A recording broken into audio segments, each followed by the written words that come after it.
जी प्रभु जी। हरे कृष्णा। श्लोका संख्या 17।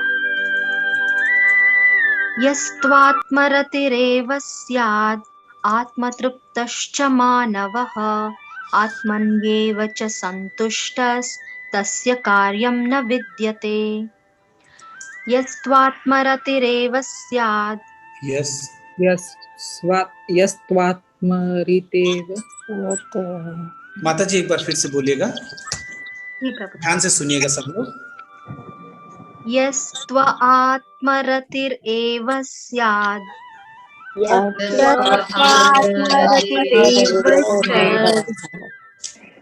आत्मतृप्तश्च मानवः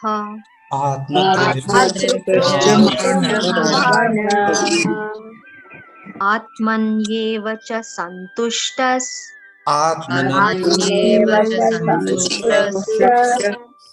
तस्य कार्यं न विद्यते।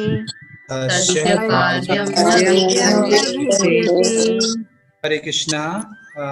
आर्यन सोनी माता जी,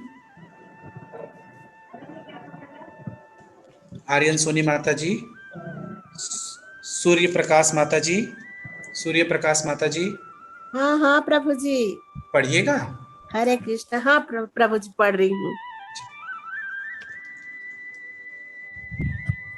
यस्तत्त्वामरतिरेव आत्मरतिरेव स्यादात्मामृतिश्च मानवः आत्मन्येव च सन्तुष्ट आत्मन्येव च सन्तुष्ट कार्य न विद्यते। कार्यं न विद्यते। प्रभु जी हरे कृष्णा। जमुना देवी माता जी आप पढ़िएगा।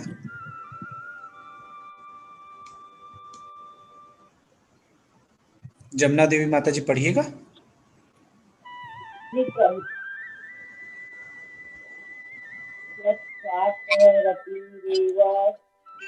यस्तु आत्मरतिरेव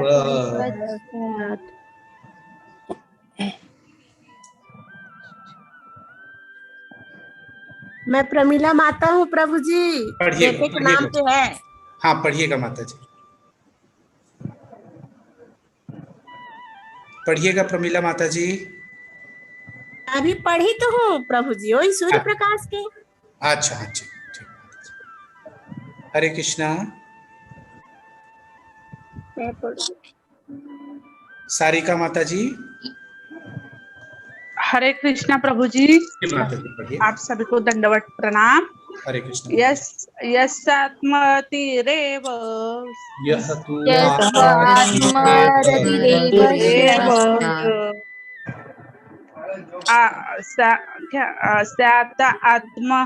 स्यात्मतृप्त च मानव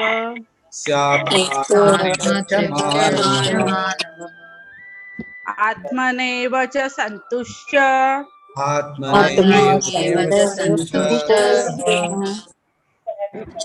तस्य कार्य न विद्यते। हरे कृष्णा। हरि बोल प्रभु जी। मधु माता जी अनुवाद रिपीट कराइएगा। मुझे माफ कीजिएगा, सभी को मौका नहीं दे पाता क्योंकि 82 लोग हैं। यदि मैं 4 लोग को और 6-7 लोग को भी दूं तो 16 दिन में एक बार किसी का नंबर आएगा, तो कुछ लोगों को मिल ही नहीं पाता। क्योंकि वो लोग तो कर सकते हैं तो उनको नहीं देता, जो लोग एक्सप्लेन करते हैं उनको भी मौका नहीं मिलता। कुछ लोग अनुवाद ऐसे करके मैनेज करने की कोशिश करते हैं। हरे कृष्ण। मधु माता जी। युद्ध है और जो अपने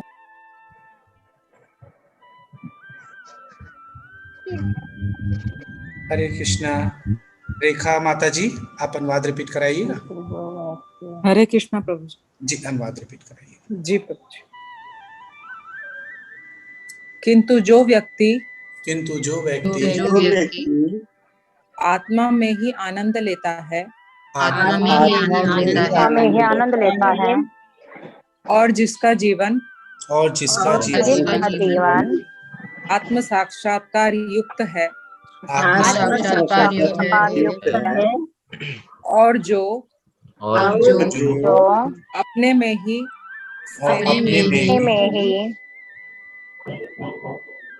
से पूर्णतया संतुष्ट रहता है, और संतुष्ट रहता है, उसके लिए कुछ उसके लिए कुछ कुछ करणीय कर्तव्य नहीं कुछ करणीय कर्तव्य नहीं होता। हरि बोल। हरि बोल। बहुत सुंदर माता जी, हरि हरि बोल। हरे कृष्णा। सुप्रजा माता जी। जी प्रभु जी। हरे कृष्णा। तात्पर्य शिला प्रभुपाद। जय शिला प्रभुपाद। जो व्यक्ति कृष्ण भावना भावित है और अपने कृष्ण भावनामृत के कार्यों से पूर्णतया संतुष्ट रहता है, उसे कुछ भी नियत कर्म नहीं करना होता। कृष्ण भावना भावित होने के कारण उसके हृदय का सारा मेल तुरंत धुल जाता है, जो हजारों यज्ञों को संपन्न करने पर संभव हो पाता है। इस प्रकार चेतना के शुद्ध होने से मनुष्य परमेश्वर के साथ अपने संबंध के प्रति पूर्णतया आश्वस्त हो जाता है। भगवत कृपा से उसका कार्य स्वयं प्रकाशित हो जाता है, अतएव वैदिक आदेशों के प्रति उसका कर्तव्य निशेष हो जाता है। ऐसा कृष्ण भावना भावित व्यक्ति कभी भी भौतिक कार्यों में रुचि नहीं लेता और न ही उसे सुरा सुंदरी तथा अन्य प्रलोभनों में कोई आनंद मिलता है। हरे कृष्ण।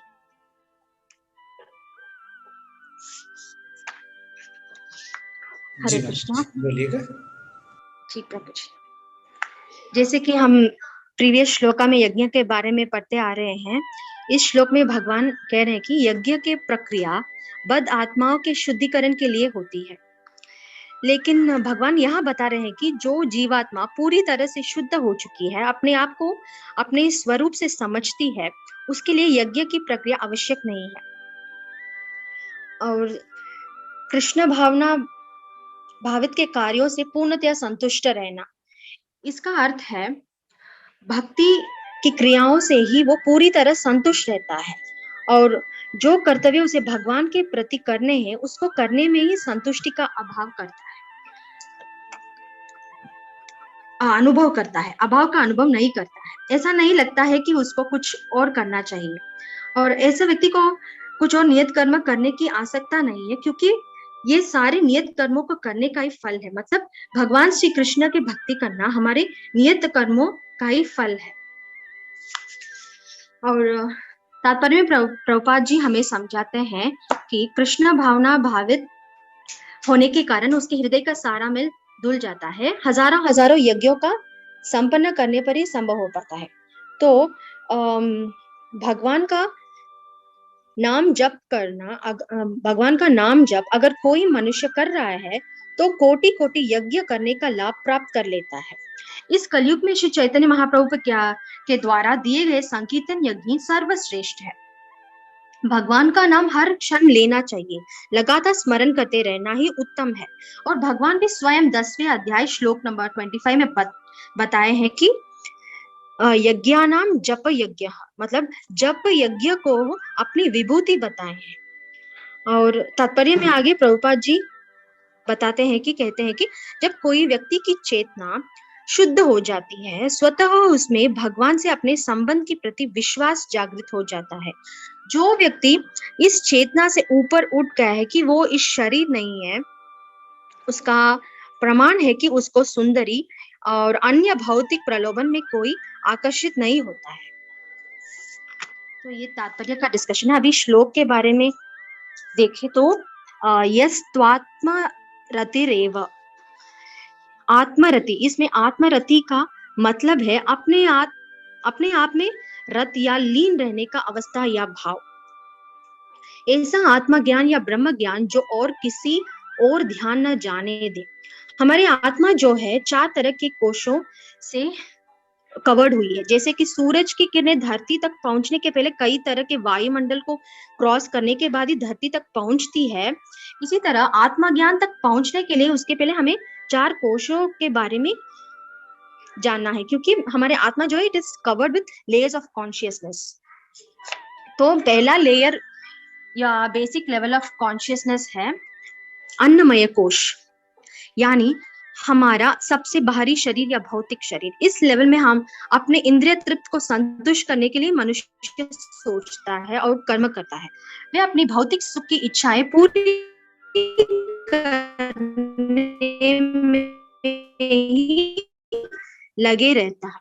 अपने इंद्रियों को high quality and quantity material inputs दिलाने में तो प्राण, ये पूरा ब्रह्मांड प्राण शक्ति से भरा हुआ है। इस लेवल ऑफ कॉन्शियस में मनुष्य चुस्त रहता है, बहुत एक्टिव रहता है, कुछ ना कुछ क्रियाएं करते रहता है। उसको ऐसे एक्टिविटी से ही खुशी मिलती है। मतलब एग्जांपल ले सकते हैं तो स्पोर्ट्स, जैसे कि क्रिकेटर्स होते हैं, उनको फुल एक्शन में जो हमेशा फुल एक्शन में रहते हैं और इसी में आनंद लेते हैं, एक्टिविटीज में ही, उनके एक्टिविटीज के द्वारा। और थर्ड लेवल है मनोमय कोश, जो है ज्ञान के 5 अंग, ज्ञानेंद्रिय और मन, इस मनोमय कोश या मानसिक शरीर को बनाते हैं। हमारे इच्छाएं, भावनाएं होते हैं।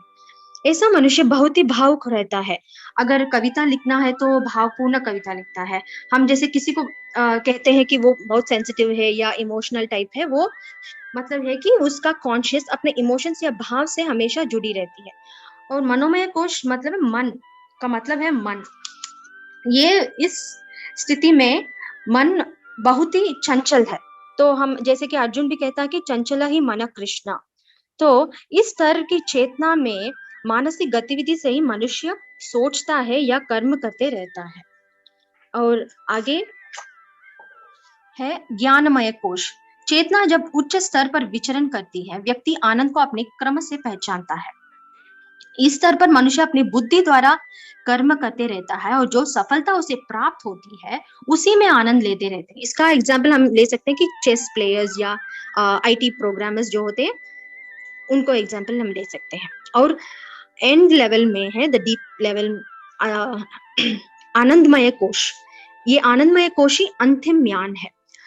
इस अवस्था में अज्ञान बिल्कुल मिट जाता है। मनुष्य को समझ आता है कि वह भौतिक शरीर नहीं है, वो आत्मा है जो दिव्य है और परमात्मा के अंश है। इसलिए इस स्तर में अपने आप में ही आत्मतृप्त, आत्मसंतुष्ट रहता है। जो मनुष्य इस अंतिम स्तर में अपने चेतना को हमेशा भगवान से ही कनेक्टेड रहता है, उसको हम आत्मरति कहते हैं। और आगे श्लोक में आत्मतृप्तश्च, आत्मतृप्त जो हो गया है, जिसे अपनी आत्मा में ही रस आने लगा है, जो अंतर्मुखी हो गया, ऐसा जो मनुष्य है बहुत ज्ञानी है। और आत्मन्येवश्च संतुष्ट, जो अपनी आत्मा में संतुष्ट हो गया है, संतुष्ट हो गया है, सेटिस्फाइड है। और तस्य कार्यम न विद्यते, उसे कोई कर्तव्य रहता ही नहीं है, क्योंकि ऐसा मनुष्य या भक्त भी कह सकते हैं, पूरे के पूरे वेदों में बताई गई कर्मकांड की सीमा को पार कर चुका होता है। उसको कोई कर्म या कर्तव्य करने की जरूरत नहीं है। और प्रभुपाद जी अक्सर कहते हैं अपने प्रवचन में, आराधितो यदि हरिम तपसा ततः किम, न आराधितो यदि हरिम तपसा ततः किम। तो अगर हम भगवान कृष्ण के भक्ति करते हैं तो हमें कोई अन्य किसी तरह की तपस्या या कर्म करने की जरूरत नहीं है, ऐसे बताते हैं। और इस श्लोक का एग्जाम्पल जैसा मुझे समझ आया कि हम सुखदेव गोस्वामी को कह सकते हैं, जो उन्होंने तो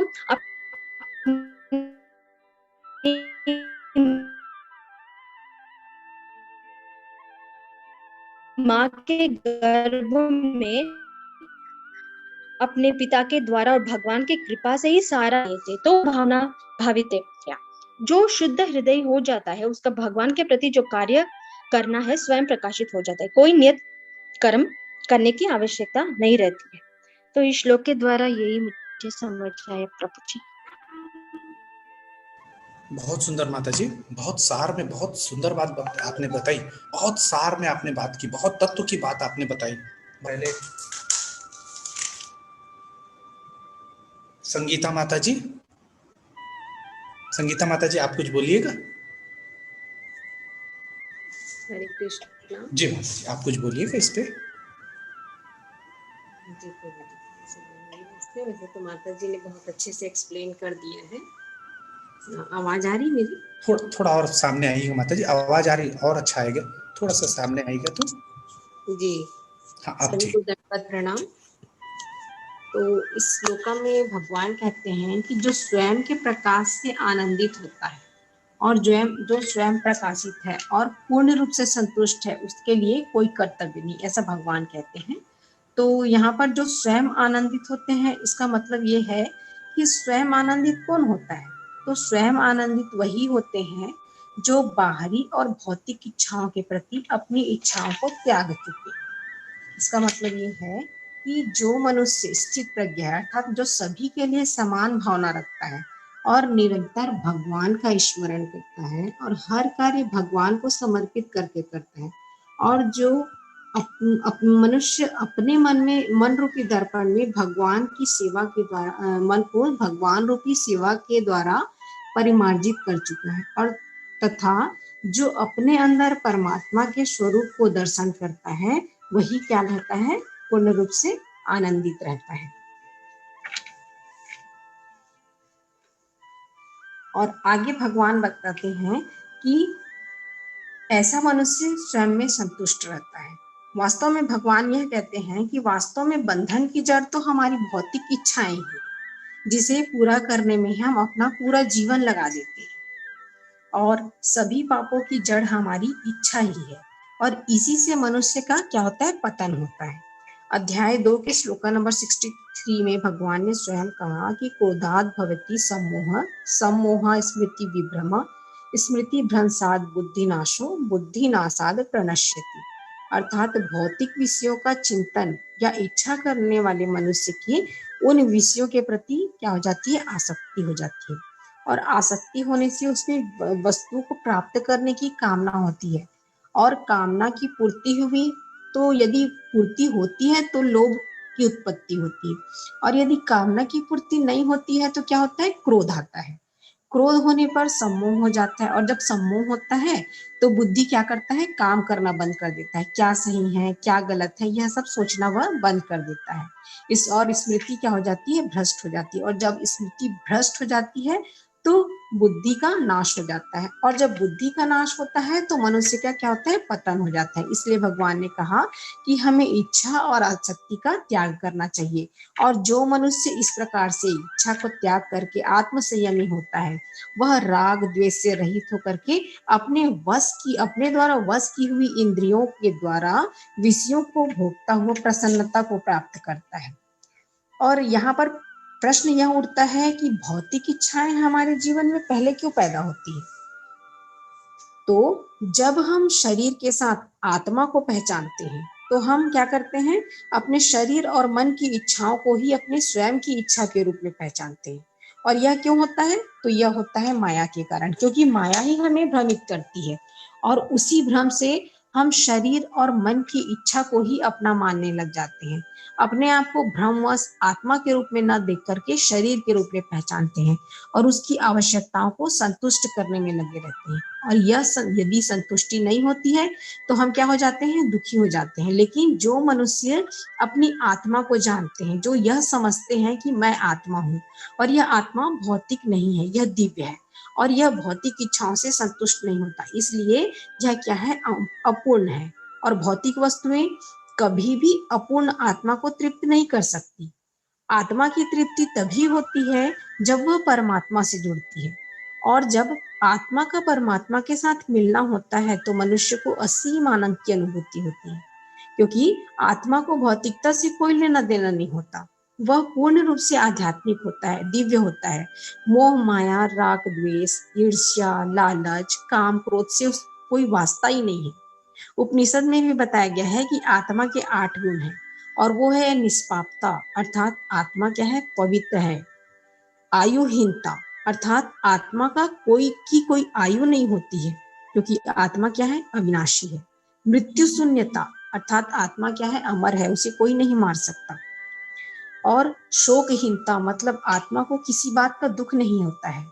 आनंदमयता, अर्थात आत्मा हमेशा आनंदित रहता है उसे। और सत्य संकल्पता, जो अपने सत्य पर सदा दृढ़ रहे, अर्थात आत्मा शाश्वत है, सत्य है। और जो मनुष्य आत्मरति होता है, अर्थात जो आत्मा को जान लेता है, अपने और ईश्वर के संबंधों को पहचान लेता है, वह इस भौतिक कर्म कांड वैदिक अनुष्ठान से मुक्त हो जाता है, उसे ईश्वर की प्राप्ति हो जाती है। इन धार्मिक कर्म कांडों की कोई आवश्यकता नहीं होती है।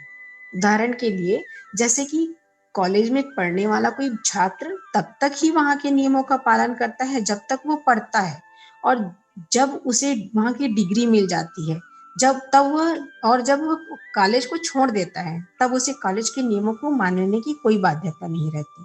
इसी प्रकार जिसने ईश्वर और आत्मा को जान लिया है उसे वैदिक कर्मकांडों की कोई आवश्यकता नहीं होती है, क्योंकि वैदिक कर्मकांड वह मार्ग है जो ईश्वर तक पहुंचने के लिए है, और जो वहां तक पहुंच गया उसे कर्म कांड की आवश्यकता नहीं है, क्योंकि वेदों का लक्ष्य ही है परमात्मा को आत्मा से मिलाना। और जब परमात्मा का आत्मा से साक्षात्कार हो जाता है तो वह वेद के नियम उस पर लागू नहीं होते। एक और उदाहरण है, जैसे कि विवाह समारोह में एक पुरुष और स्त्री का विवाह किसके माध्यम से होता है, तो पंडित के द्वारा, है ना, पंडित कराते हैं। और विवाह के पश्चात पंडित का काम खत्म हो जाता है, और विवाह के बाद उस पति पत्नी का जीवन कैसा है, कितने बच्चे हैं, उससे उस पंडित का कोई लेना देना नहीं रहता है। ठीक वैसे ही वेदों का कार्य भी वैदिक अनुष्ठान और कर्म कांडों के माध्यम से आत्मा को परमात्मा से जोड़ना होता है। लेकिन जो मनुष्य अपने आत्मज्ञान के द्वारा कृष्ण भावना भावी, पूर्ण रूप से कृष्ण भावना भावित हो जाता है, वह और कृष्ण की भक्ति प्राप्त कर चुका होता है, ईश्वर से जुड़ चुका होता है, उसे किसी भी कर्मकांड की आवश्यकता नहीं होती, क्योंकि जो मनुष्य कृष्ण भावना भावित होता है वह पूर्ण रूप से भगवान में लीन हो चुका होता है और अपने को ईश्वर को समर्पित कर दिया होता है। अतः जो मनुष्य कृष्ण भावना भावित होता है उसे अन्य कर्म कांडों की आवश्यकता नहीं होती, उसके मन का मैल अपने आप ही धुल जाता है और उसे कोई भी कर्म करने की आवश्यकता नहीं होती है। वह स्वयं अपने ज्ञान से प्रकाशित और प्रदीप्त होता रहता है और आनंदित होता है। हरे कृष्णा। हरि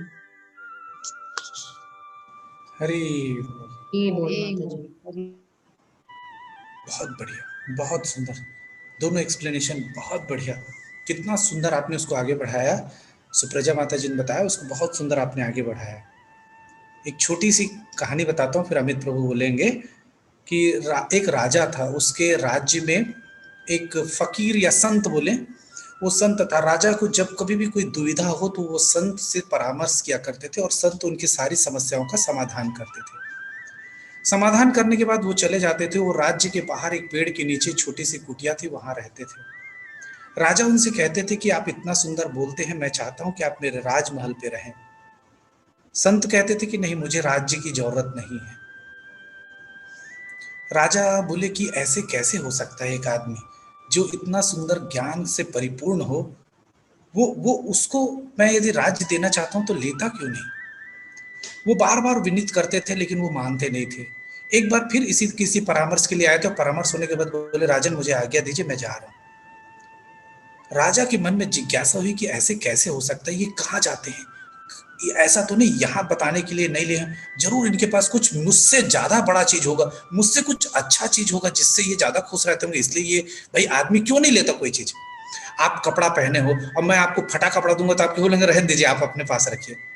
लेकिन मैं कोई ब्रांडेड आपको सूट दूं तो आप क्या बोले, हाँ ठीक है ना, ये तो आदमी उसको पहनेगा भाई, हम इससे अच्छा है तो जरूर इसके पास। तो राजा वहां पे बैठ के अपने पेड़ के नीचे बैठे थे। तो राजा ना बोले, आप यहाँ, बोले राजन आपकी चीजों की मुझे कोई जरूरत नहीं है, लेकिन मेरी चीजों को आपको जरूरत है। मैं जिस दिन आपकी चीजों में उलझ जाऊंगा उस दिन फिर मैं ये ज्ञान की बात नहीं कर पाऊंगा। उसका एक छोटा सा उदाहरण दे रहा हूं, क्यों ये बात है। एक खेत था और उस खेत के सामने वो सेठ रहा करते थे, और वो खेत में जो मजदूर काम करते थे, परिवार था उनका, वो सब काम करते थे और बहुत खुश रहते थे। मतलब दिन भर काम करते थे, शाम को उनके घर बड़ी चहल पहल होती थी, बहुत सुंदर उनके हंसी मजाक होते रहती थी। ये सेठ बोले कि मेरे पास इतना रुपया है फिर भी मैं इतना हंसी खुशी नहीं रहता अपने परिवार के साथ, ये कैसे रहते। तो अपने जो खास वफादार थे उनसे बोला कि बोले ऐसे कैसे हो सकता है। तो बोले आपको देखना है इसका, बोले हाँ। तो बोले ठीक, आप मुझे आपके 99 असरफियां दे दीजिए। तो उसने 99 असरफियां दे दिया। उसने खेत में जाके उस असरफियों को छोड़ दिया। अब उस दिन काम करते करते वो असरफियां मिल गई। जब वो असरफियां मिली तो लेके जाके बोले ये असरफियां मिली, सबके सब परिवार वाले खुश हो गए, असरफियां मिली, और उसको गिनने लगे। अब वो निकला कितना, 99। अब वो दिमाग में क्वेश्चन आ गया कि 99 क्या हो सकता है, या होता तो ये 90, होता तो 100, भाई एक कम क्यों।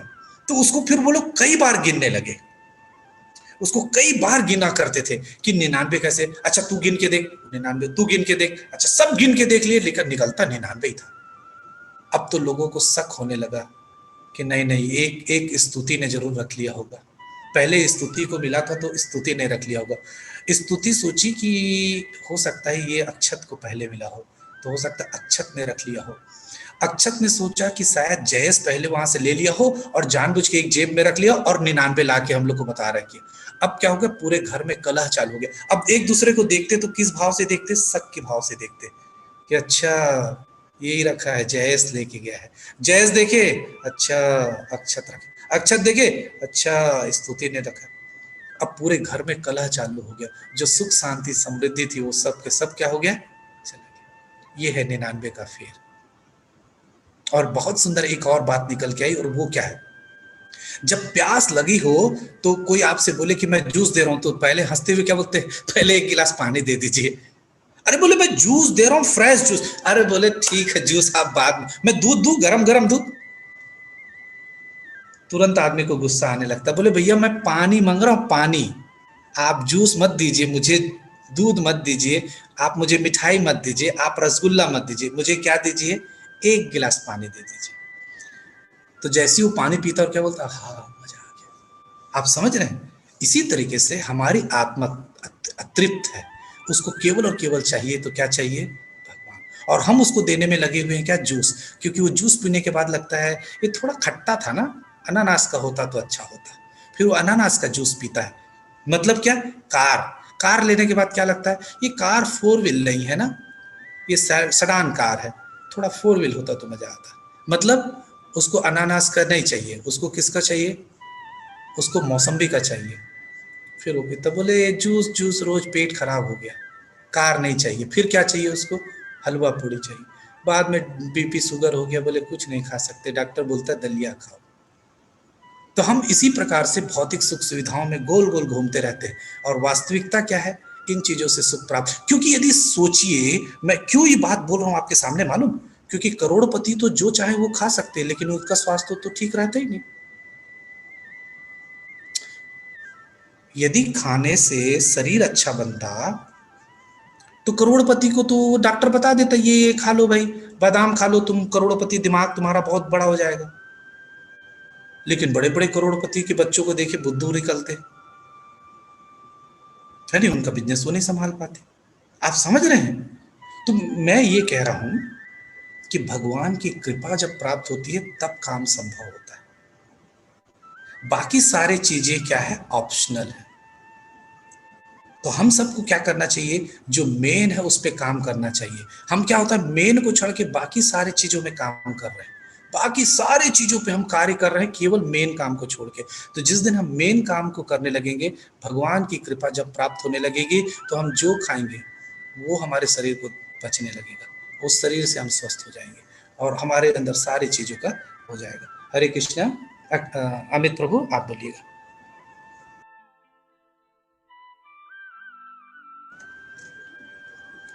जी हरे कृष्णा।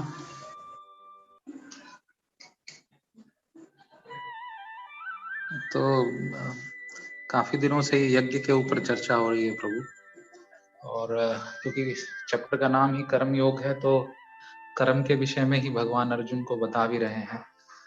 तो पिछले जो 5-6 श्लोक मेनली हुए हैं, तो उसमें यज्ञ के बारे में बताया गया कि यज्ञ क्या है, क्यों करना चाहिए, अगर नहीं करेंगे तो हम चोर कहलाते हैं। तो बेसिकली जो बात सबने सामने रखी, कल सुनीता माता जी बोली, आज ध्रुव माता जी बोल रही थी, पूरा तो नहीं सुन पाया मैं, लेकिन वो बहुत ही शानदार बोल रही थी, और फिर सुप्रजा माता जी बोली। तो इसमें जो यज्ञ का मतलब क्या है, यज्ञ का मतलब है हम जब भी कोई कर्म करते हैं, तो यज्ञ क्या है, यत्न, जो हम यत्न करके किसी चीज को अर्जित करते हैं। तो बिना यज्ञ किए, मतलब बिना कोई यत्न किए हम कुछ भी अर्जित नहीं कर सकते हैं। और जब हम बिना यत्न किए अर्जित करते हैं और जो धर्म और न्याय संगत नहीं होता है, तो वो चोरी कहलाता है। ये उसी प्रकार है जैसे हम ठीक तरीके से यत्न करके अगर धनोपार्जन करते हैं या किसी के घर में जाकर के किसी ने बहुत सारा धन कमाया, बहुत सारी मेहनत की, और चोर लोग क्या करते हैं कि बैंक के लॉकर तोड़ लिए, एक झटके में ही वो पैसा कमा लेना चाहते हैं। लेकिन उस चीज की गति क्या होती है, उससे उनको पाप की प्राप्ति होती है, क्योंकि वो चोरी कहलाती है, क्योंकि उन्होंने वो ठीक प्रकार से यत्न नहीं किया होता है। इसी प्रकार से जो इस सृष्टि की रचना भगवान ने की है और उसकी रचना की या देखरेख के लिए जो देवी देवताओं को उन्होंने पदवियां दी हैं अलग अलग, यज्ञ देवता अलग हैं, वर्षा के लिए अलग बनाया है, धन के लिए कुबेर को बनाया है। तो इस प्रकार से जो अलग अलग जो देवी देवता हैं उनको जो पदवियां दी हैं, उससे अगर हम चुरा करके और सिर्फ उस चीज का भोग कर लें जो कि उनसे हमें प्राप्त हुई है, तो हम चोर कहला जाते हैं। तो इसी प्रकार जब हम आगे इसमें भगवान जब बताते हैं और प्रभुपाद एक्सप्लेन करते हैं, तो वो आज का जैसे श्लोक हुआ, इसमें ये बताया गया कि जो आत्मरत व्यक्ति होता है, आत्मरत मतलब जो आत्मतुष्ट हो जाता है, उसको किसी और चीज की आवश्यकता नहीं रह जाती। तो जड़ भरत की कहानी हम एक बार डिस्कस कर चुके हैं कि किस प्रकार से जड़ भरत को राजा बहुत सारे ताने मारता है, सब बोलता है, लेकिन वो कुछ नहीं बोलते हैं। वो चींटियां आ जाती हैं, वो बेचारे उसको ठीक से उठा नहीं पाते हैं, उनकी जो उठा करके ले जा रहे होते हैं वो राजा को अपने कंधे पे, तो वो कितनी सारी बातें उनको बोल देते हैं, लेकिन जब वो उनको बात बताते हैं कि मुझे कोई फर्क नहीं पड़ता है। इस प्रकार से स्टोरी है, किसी और दिन चर्चा करेंगे इसके बारे में। तो वो दर्शाता है कि आदमी को जब पता लग जाता है कि मैं कौन हूँ, मेरा उद्गम कहाँ से हुआ है और ये जो प्रकृति है ये किसकी देन है, और इस प्रकार से वो अपने कार्य करने शुरू करता है, तो फिर वो इन चीजों में लिप्त होता ही नहीं है, क्योंकि उसको ये समझ में आ जाता है कि इन चीजों में लिप्त होने का कोई फायदा नहीं। तो इसीलिए यज्ञ करने की जब बात कही गई, तो भगवान ने पहले तो कहा कि यज्ञ करें और यज्ञ करके जो देवी देवता हैं उनको दें, या डायरेक्टली भगवान को भी दिया जा सकता है। तो कोई भी जब हम किसी भी प्रकार का नियत कर्म करते हैं, वो अपने आप में ही यज्ञ है। तो अब वो यज्ञ जब हम सिंपली करते हैं किसी भावना या किसी इच्छा के साथ, तो उसमें लिप्त होने की संभावना होती। लेकिन हम जब उसी कर्म को अगर भगवान को अर्पित करते हुए और कृष्ण भावना भावित होकर के करते हैं, तो वही इनफैक्ट अगर हम नियत कर्म भी कर रहे हैं, तो फिर वो उसमें हम लिप्त नहीं होते हैं। तो ये जरूरी नहीं है कि हम किस प्रकार से कर रहे हैं, वो ज्यादा इम्पोर्टेंट नहीं है। ज्यादा इम्पोर्टेंट जो बात है वो ये है कि हमें कृष्ण भावना भावित होकर के अपना कार्य करना है। तो किसी भी प्रकार का जो कार्य है वही यज्ञ है एक्चुअली। तो इसको हम ऐसे समझ सकते हैं कि पहले के जमाने में जैसे यज्ञ आहुति करते थे, तो उसके लिए बहुत सारी चीजें हैं कि हमें, जैसे अभी योग के बारे में भगवान बताएंगे कि योग के लिए क्या क्या सिचुएशन होनी चाहिए, जमीन से 2 फीट ऊपर होना चाहिए, फिर ध्यान ऐसा होना चाहिए, नहा धो करके मुद्रिकाएं बताएंगे भगवान। तो जैसे कि हम पहले हमारे घरों में, सबके घरों में होता था लैंडलाइन फोन। तो अब लैंडलाइन फोन के लिए बहुत सारी कंडीशंस होती थी कि अगर आपको उस पर बात करनी है तो आपका सबसे पहली जरूरी चीज ये थी कि घर में आप उपस्थित होने चाहिए। अगर आप घर के बाहर गए हुए हैं तो पहले तो ये भी ऑप्शन नहीं होता था कि मिस्ड कॉल किसकी आई ये चेक कर सकें। तो उसी प्रकार से यज्ञ की भी स्थिति थी, या जो पहले के जो वेद पाठी ब्राह्मण हैं या वेदों के द्वारा भगवान को प्राप्त करने के लिए जो चीजें थी, तो उसके लिए बहुत सारी कंडीशंस होती थी। लेकिन अब क्या हो गया, अब हम सब मोबाइल यूज करते हैं, कहाँ पर भी जाएं तो फोन कॉल अटेंड कर सकते हैं या किसी को फोन कर सकते हैं। तो जो भगवान का नाम लेना भी है वो इसी कुछ मोबाइल के तरीके से ही है कि आप जहां पर भी हो, जिस भी अवस्था में हो, जिस भी स्थिति में हो, जहां पर भी रहें, कोई भी जगह हो, वहां पर आप भगवान का नाम बड़ी सुगमता से ले सकते हैं। जैसे मोबाइल को उठा करके आप ऊपर नीचे दाएं बाएं विदेश देश में किसी कोने पे कहीं पे भी जा सकते हैं। तो उसके लिए आपको वो जगह, जैसे स्वच्छ जगह चाहिए या स्वच्छ उच्चारण करने वाले ब्राह्मण चाहिए या स्वच्छ सामग्री चाहिए, वो सब जो आवश्यकताएं जैसे लैंडलाइन फोन के लिए होती थी, आप अप्लाई करोगे, फिर 1-2 महीने के बाद नंबर आएगा, फिर नंबर मिलेगा, वो सब चीजें रही नहीं गई हैं। अब तो इंस्टेंट का जमाना हो गया है। तो ये चीजें सब थी वो जो प्रभुपाद ने देखी, उनसे पहले चैतन्य महाप्रभु जब आए उन्होंने देख ली थी कि कलयुग में ऐसा ऐसा होने वाला है, तो उन्होंने हमें हरे कृष्ण महामंत्र का जप करने के लिए बोल दिया। और ये जो यत्न है, इस यज्ञ के द्वारा जब हम भगवान की प्राप्ति के लिए मतलब प्रेरित होते हैं और कोशिश करते हैं, तो उसमें ज्यादा संभावना है कि हम भगवान को बड़ी सुगमता से प्राप्त कर सकते हैं। तो इसीलिए यहाँ पर जितना भी डिस्कशन हुआ है पिछले 2-3 दिन में यज्ञ के ऊपर, वो यही है कि जितने भी हम यत्न करते हैं किसी भी चीज की प्राप्ति के, तो उसका मेन उद्देश्य यही होना चाहिए कि हमें भगवत प्राप्ति करनी है। दूसरा कोई उद्देश्य लेकर के अगर करते हैं हम कोई भी कार्य, तो उसमें बंधन की संभावना रहती है। तो इसीलिए यज्ञ करना है, और यज्ञ इस प्रकार से करना है कि हमें कृष्ण भगवान की प्राप्ति हो सके। हरि बोल प्रभु।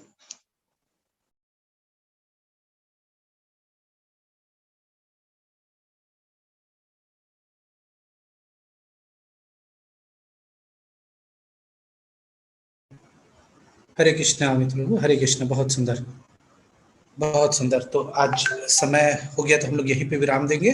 श्रीमद् भगवद गीता ग्रंथ राज की जय। शिलाय प्रभुपाद